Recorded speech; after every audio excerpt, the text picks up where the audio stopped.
Have you ever been called lucky? Someone else looking at your life and calling you lucky for being where you are, for being able to do what you do? Raise your hand if you have. I know I'm frequently faced with it. You're so lucky getting to travel the world, race, drive. But we all know there is no such thing as luck. Luck doesn't build brands. Luck doesn't raise funding and pay bills. It's down to hard work and determination. Like many of you, I worked my back off to get here. I've fought past huge hurdles, adapted, worked crazy hours, fallen down literally, and refused to quit. There was no luck. It's all hard work. Yet successful people seem to get this all the time. Unless you would say me being hit by a car was me having a lucky day. No, it was not luck. Okay, another question for you. Have you ever been on social media and seen all the beautified lives, all these glamorous, healthy and wealthy people leading you to question what you're doing so wrong? Why is my life so full of many challenges and struggles? I know I have. This is one of the huge problems with social media. Most people only share a small portion of their life, cherry-picked to show the best moments. They don't show the raw reality and the truth, like breaking down into tears, overwhelmed with life.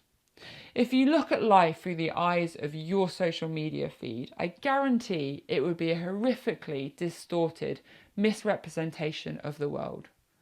We're set for disappointment, unfair comparison, by seeing this filtered lens of how our world should be. But the reality is, we all have battles. Who in here has faced challenges in life? I suspect many of you are nodding. We all struggle. We all have unexpected events and challenges during our lives. This is normal. Take me. I compete in some of the toughest races in the world. I travel and I ride motorbikes. It sounds pretty idyllic, right? I can quickly misrepresent how exciting, glam and powerful my life is. What if I told you I live and manage chronic pain on a daily basis? I don't go anywhere without painkillers. I also battle with mental health issues, including the implications of managing pain. Am I still lucky? So what happened? 25th of March 2014. It was a normal Tuesday. I'd been in the office all day. I got on my bicycle to head home. Pedalling on, I got about a mile down the road. Traffic lights turned green. Amazing. Pedalling on. But in that moment, a car coming the other way decided to run their red light, leaving me with nowhere to go. And like that, life as I knew it changed irreversibly. Physically, I had 7 years of recovery with 7 surgeries, including 2 reconstructed body parts, my shoulder and my hip. Every time it felt like I was making progress, there were setbacks, and I would be back needing more surgery, facing more rehabilitation, more pain. I had to learn to walk again and again. I was dependent on my husband to go to the toilet, get dressed. Physically, it was brutally painful. But the mental health recovery was far worse. The Vanessa I knew had disappeared. Vanessa was this strong, fit, capable person. She could kite surf and do cool stuff. And this broken, pathetic mess, it wasn't me. I couldn't relate to my own body. I lost everything, my body, friends, hobbies, lifestyle, even my independence. You certainly know who your friends are, the ones that will sit by your bed and play board games, and who will never call you again. I could not recognise who I was. How would you feel if everything you knew and everything you had was taken away in an instant by someone else's actions? My world was shattered. I could easily have just curled up in a duvet, watched films and accepted life was over. My goodness, that would have been easier too. But despite a huge lack of control on how I got into my situation, I still had huge control. I had to focus on what I could do. I was still alive, which meant I had a future and I wanted it to be the best it could be, despite what had happened. So I have a few tips for you. Who thinks they could eat an elephant whole? The reality is it's impossible. Another question. Who has a goal they are working towards?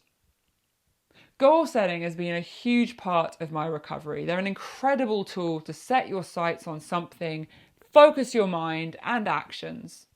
One of the biggest goals I ever set myself was 7 years ago, 2 days after this photo was taken. I wasn't in the best of places physically or mentally. And I asked my husband, can I get a dirt bike? And he was like, what? Yeah. Introducing my first ever off-road bike. But it was 5 months until I could even sit on it. But it was there as a goal. It was sat there every time I hurt too much and I couldn't find the energy to do my physio. It was saying, come on, Vanessa, let's go for a ride. And eventually, that's exactly what we did. I encourage everyone to set some goals. It's important to make them personal, something that you want to make come true and something to stretch yourself. Then every day you can be motivated towards it. The problem though, is often these goals can feel too big. It can feel like you're trying to eat an elephant whole. Have you ever looked at someone and felt envy, maybe even jealousy about their life? What if I told you there was a way to channel that potentially toxic energy into a motivational drive? The trick is to analyze their situation. How did they get to where they are? What steps did they take? And what work have they done? Reflect on your life and do them too. You're then channeling the envy into a how-to roadmap for your own goals. Wish you were as athletic as them? What training? What do they do? What nutrition? With effective goal setting, you can drive daily focus, concentrating on what you can control and do to make them become a reality. The big elephant is the peak, but you need to make smaller everyday goals to get you there. Making it downstairs for dinner post-surgery. Gosh, I felt so grown up sat at that table. Write your goals down and put the work in. Worst case, you fail, but I guarantee you'll be further than where you are now. Tip 2 is mindset. A challenge I face with goals is that my mind is not always focused on the target. Instead, it's distracted by my situation or the cause of it. I call this a denial mindset. We blame things we're facing on external factors. Our environment, what happens to us, is all the fault of others. I certainly felt self-pity, resentment and anger at the driver who hit me. I felt sorry for myself. It wasn't fair. The problem is that this mindset does nothing but add painful emotions to an already hard situation. No amount of resentment towards the driver would change what had happened. I'd been hit, my body was broken. What I needed to do was accept it and take an overcome mindset to do what I could control. I could not control the past, but I could control my actions now. Overcome is about focusing on what you can do, how I can become a better version of myself, how I can grow, how can I help myself. It's more than just forcing yourself to do your physio. It's about finding ways around your excuses, adapting. An example, after 5 of my hip surgeries, I had to go to the swimming pool and walk for 20 minutes, 6 days a week. So having iced my hip first thing, going to the pool was cold. I could easily have just said no, it's going to make me sick. I asked myself, how can I overcome this? I knew if I walked in that pool, eventually I would be able to walk without water. So I put on my wetsuit. I looked like a right fool there walking up and down in a wetsuit, but I was doing what I needed to do for my goals. Our focus and drive is often challenged by excuses and lack of energy. It's in these moments that we need to be even more aware of our mindset, and it's totally normal as humans to have energy and motivation that comes and goes. But by being aware of our minds brings huge power. Are we playing the victim, or are we trying to adapt and find ways to take control? Next time you're feeling helpless, I challenge you to look at the situation. What do you have in your control? What can you do today to make tomorrow, next month, next year easier? What excuses can you adapt to get around? Tip 3, self-care. I live and manage chronic pain, which can easily envelop me. Focusing on the pain leads me into self-hate, self-pity, unfair, why me? I end up in this downward spiral, upset and crying. And at the end of it, I'm in the same body and the same pain, but now I'm upset. Instead, when the pain becomes too much, I think, what can I do? What do I need to stand up? Do I need to sit down? Do I need to take a painkiller? Do physio? Or do I need to distract myself? Call a friend, play music? Same situation, 2 very different outcomes. One, I'm listening to my body, trying to support its needs, which will ultimately lead to a less painful and less emotional me. We have one home, our body, for our whole lives, and setting it up for success is key. Being hit by a car irreversibly changed my body. But it's proven that how we look after our bodies affects how much energy and focus we have, and ultimately how we feel. How do you feel if you're tired, have binged on junk food and sat around not moving?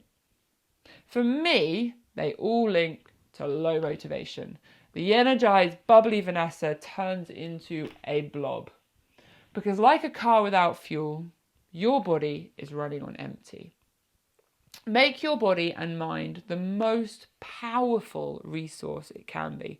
Look after it and you'll be amazed how much happier living in it can be. I set myself huge race goals, ones that scare me, but when the pain is high, they motivate me like nothing else can. I challenge you to set some goals, take an overcome mindset, and make your home the best it can be.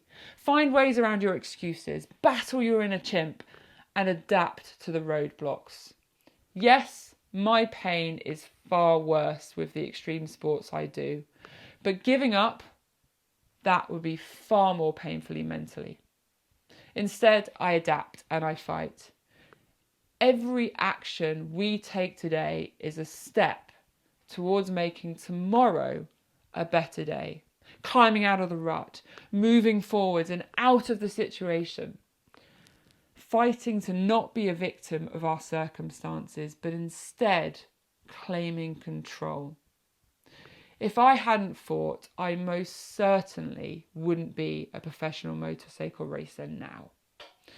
Don't let your past control your future. My commitment standing here today is to be really honest, and I challenge you to do the same. Now is the time to take control of your life. The future you is depending on you.